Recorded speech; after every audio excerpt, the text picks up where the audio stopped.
Buenas noches. Ya no cabe duda que el Ministerio de Economía está flexibilizando el decreto de urgencia 012, ese que establecía en buena cuenta un recorte del 8% en todos los presupuestos de todos los pliegos del gobierno central y los gobiernos regionales.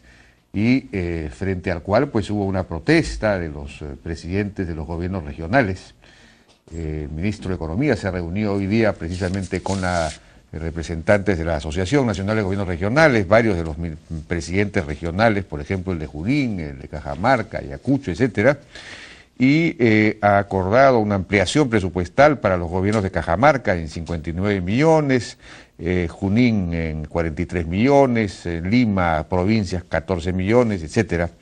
Y además ha anunciado que habrá una serie de reuniones bilaterales con los presidentes regionales de ahora en adelante.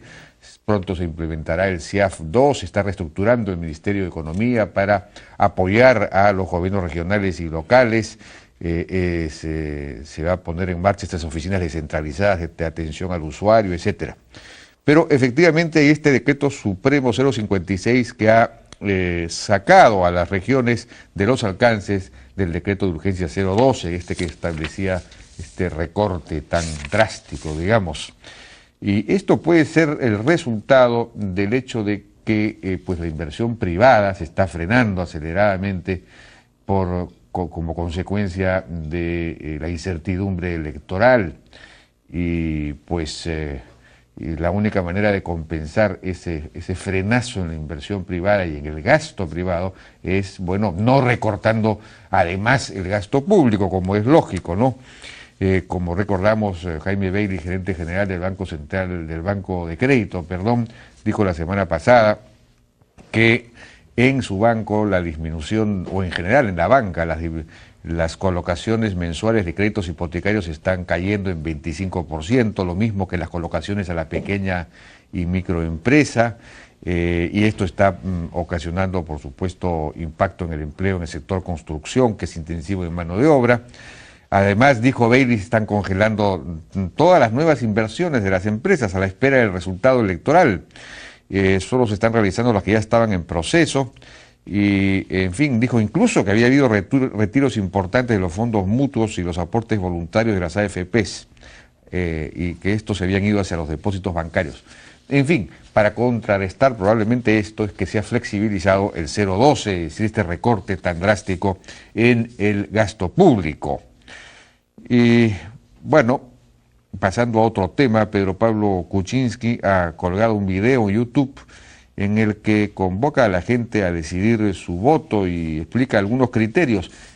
Veamos lo que dice. Para decidir tu voto, piensa en cómo quieres que sea nuestro Perú en 5 años. Mira alrededor de América Latina los países que tienen éxito y los que no tienen éxito. ¿Tú cómo quieres ser? ¿Quieres ser como los exitosos o como los otros que están, con la frase mexicana, arrastrando el zarape?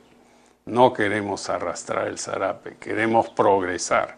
Queremos tener un gobierno que se va a ocupar de la educación, que se va a ocupar de reducir la pobreza, que se va a ocupar de poner y fomentar la infraestructura, los puertos, los aeropuertos. Miren el progreso que se ha logrado en el Perú en los últimos años, 28 millones de celulares, cuando hace 10 años teníamos 2 millones.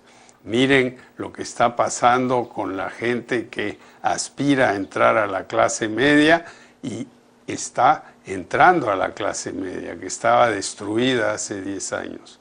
Entonces, eso es lo que tenemos que pensar.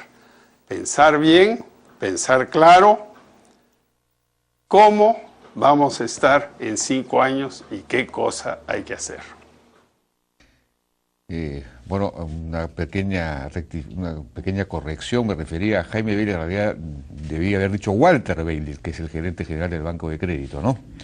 Y hablando de Pedro Pablo Kuczynski, pues hoy día él ha asegurado que la Alianza por el Gran Cambio sí se mantiene en el Parlamento, que se ha reunido con Lourdes Flores y con otros de los líderes de la Alianza, o de la ex alianza electoral, y que han llegado al acuerdo de mantener la alianza unida dentro del Congreso. Ojalá que efectivamente esto sea así. Y bueno, un breve comentario respecto al bloqueo de la carretera en Puno. Es algo absolutamente inaceptable, sea cuales fuesen las razones. Hemos escuchado a la primera ministra decir que esa actitud no es correcta, que está mal, pero no es que no sea correcta, es que es delito. Bloquear una carretera es un delito y esperemos que se esté actuando en consecuencia. Y en todo caso, aquí lo que se estaría pidiendo es el cierre de la cancelación de una concesión minera. Bueno, es una cosa difícil de conceder, ¿no? Salvo que haya realmente razones de peso para otorgar una cosa de esa naturaleza. El presidente regional dijo ayer que habían asuntos políticos detrás, movidos por un candidato que perdió en las elecciones regionales.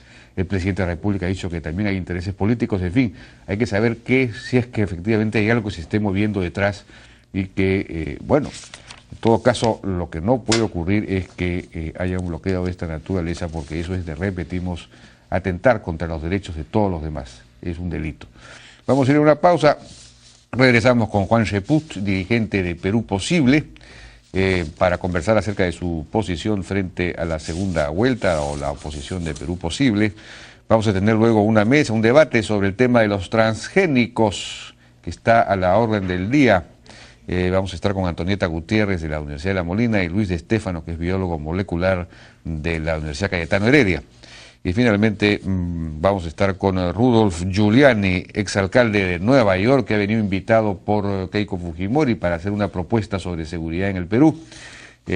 Con él grabamos una entrevista el día de ayer que le vamos a pasar ahora. Regresamos.